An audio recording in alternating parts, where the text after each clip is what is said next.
For more, we're joined by former New York State Senator David Carlucci. Also with us is the host of Wise Guys, John Tabacco, along with author of the Financial Freedom Toolkit, Clara Del Villar. Welcome to you both. We're going to start now with you, John. President Trump's success rate is really unmatched in recent history. Let's look at his most recent wins. Does this further cement his legacy as a deal maker? We're talking about the Trump strikes Iran nuclear facilities. He announced Israel-Iran ceasefire, NATO nations boost spending, Supreme Court. I mean, the list goes on and on. What say you, John? Well, first of all, I can't wait to hear David start talking about how he supports Hakeem Jeffries and the joke of an opposition they put up against it. But I will say, as I mentioned before, at this point, it seems like the Democrats' only strategy is to oppose everything Trump does. You got a mandate in the vote with 56% of the people saying that they're with the president and we're on the right path. So I don't know why there's not one Democrat out there who didn't vote to cut people's taxes. So, the left, as far as I'm concerned, they're seeing the art of the deal. Trump wrote it for him in black and white years ago. Yeah. He keeps running the same play out of the same playbook, but they still don't know how to defend it, and they think it's just opposed. Maybe join in. Yeah, now, I'm going to go to you, David. You were mentioned by name in that. Now, obviously, the president, you've got to admit, he's won a lot.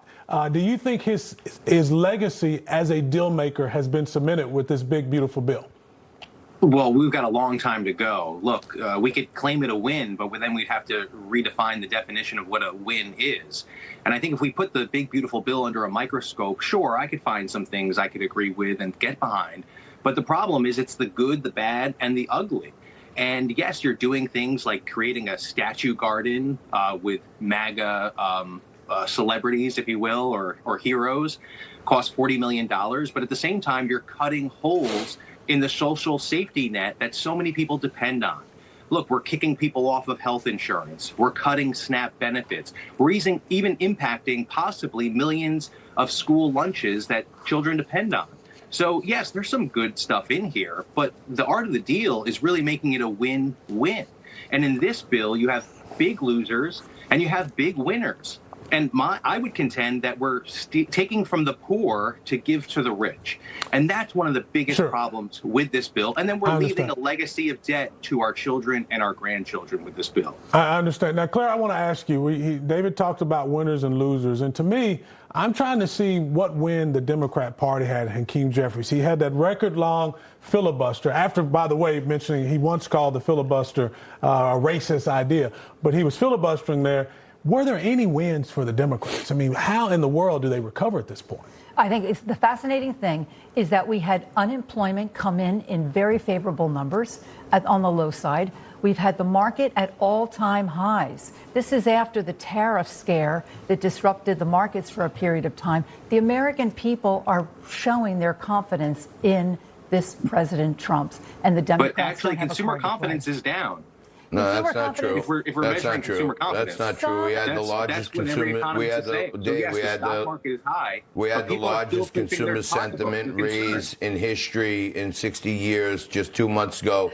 Even your lefty buddies on CNBC, like Rick Santelli, were jumping up and down saying they can't believe, oh my God, the consumer sentiment plus real wages are up, inflation is down, eggs are down, everything's maybe up. one person that's says supposed that, to be but up. the reality is Americans are concerned mostly because of these trade deals. The Democratic Party at a 26%. The trade deals are still keeping people in flux, and people are concerned. Most economists say, look, all of these trends have continued from last year, but the economy is possibly moving sideways. Why? No economist is saying that. There's no evidence of that. No one's saying that. No evidence of that. You got to go on News Nation and say that. We can only talk one at a time. We know what the facts are over here. I want to get Claire in here. Now, Claire, we know that there's a key Democratic strategist that offered a shocking prediction for Republicans since the passage of the bill. I saw that, Carville. Carville has a wonderful history of being completely wrong. I remember the early part of 24 where he said Donald Trump was going to lose in a landslide. So at this stage, he's very good. He's a very dramatic, emotional guy. He's a very seasoned strategist. There's no question about it. But in my mind, when people start seeing the economic growth, our business community is incredibly resourceful, as are Americans. So I think we're going to see much So are you more all recovery. saying you're bullish on prospects of maintaining the majority in Congress and the House? Yes, I think that's going to happen. Well, let me say this. Let me jump in here, Dave. So we know Independence Day is in the rearview mirror at this point in more ways than one. There's a new poll, we mentioned some polling, that says half of Democrats don't even feel patriotic. On the flip side, imagine this, 91% of Republicans are patriotic.